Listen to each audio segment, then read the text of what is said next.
আসো আমার বেহেশতের মধ্যে ঠুইকা যাও।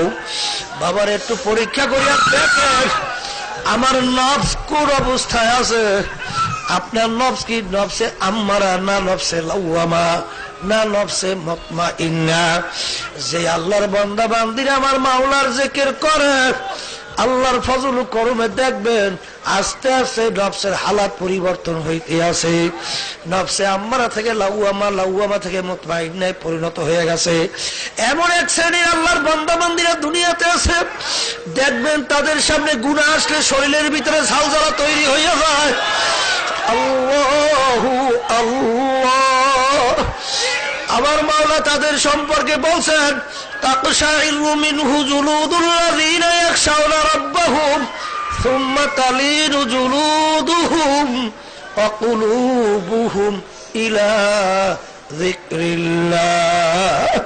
এমন এক শ্রেণী আল্লাহর বান্দা বান্দিরা দুনিয়ার মধ্যে আছে যারা আমার মাওলার আযাব ও গজবের কথা শুনলে, আমার মাওলার আযাব ও গজবের কথা মনে পড়লে তাদের চামড়া থরথর করে কাঁপতে ওঠে, তাদের কলমের ভিতরে ঝালঝালা তৈরি হইয়া যায়। আল্লাহু আল্লাহ আল্লাহু। আপনার কথা মানার জন্য হুজুর আমি পাগলের মতো জঙ্গলে দৌড়েছি।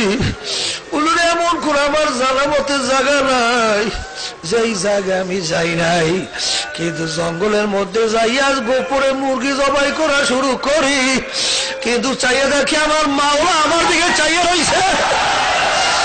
আমি জঙ্গলে যাইয়া দেখি মাওলা চাইয়া রয়েছে। আমি যেখানে যাই দেখি মাওলা আমার দিকে চাইয়া রয়েছে। হুজুরের জন্য আমি মুরগি বা মোরগ জবাই করতে পারি নাই। তখন হুজুর ডাক দিয়া বলো, ও মুরিদেরা, এই বোকাটাকে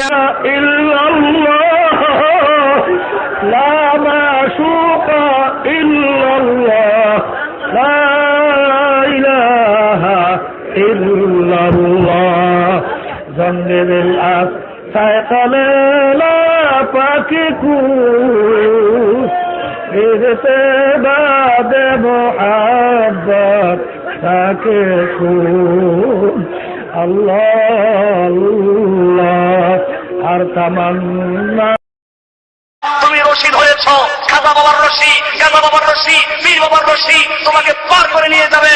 জেনে রাখো মুসলিম, বইতে লিখেছে কারো যদি দুইজন পীর হয় তাহলে দুই পীর তোমাকে দুই জানা ধরে বের করে দিবে। কোন পীরে বইতে লেখা আছে? চরমনাই পীরে বইতে লেখা আছে মাওয়াইজে সাকিয়া ৫৫ নম্বর পৃষ্ঠা। এই পৃষ্ঠার শেষ দিকে লেখা আছে, এই পৃষ্ঠার শেষ দিকে লেখা আছে উর্দুতে লেখছে প্রথম, কারো যদি দুইজন পীর হয়, এবার উর্দুতে লেখছে যাতে করে মানুষ হাদিস কোরআন বুঝে থাকে। अगर किसी के दो पीर हो तो दो डाना पकड़ के भेजते में ले जाएगा कोई हरज नहीं। বাংলা পরের পৃষ্ঠায় ৫৬ নম্বর পৃষ্ঠা লেখা আছে যদি তোমার দুইজন পীর হয় এবং দুইজন পীর ভালো হয়, দুই পীর তোমাকে দুই ডানা করে বেহেশতে নিয়ে যাবে, কোনো অসুবিধা নাই। মুসলমান জাতি পীর মুরিদের নামে কিভাবে শিরক ছাড়ছে আজকে আমাদের বুঝতে হবে।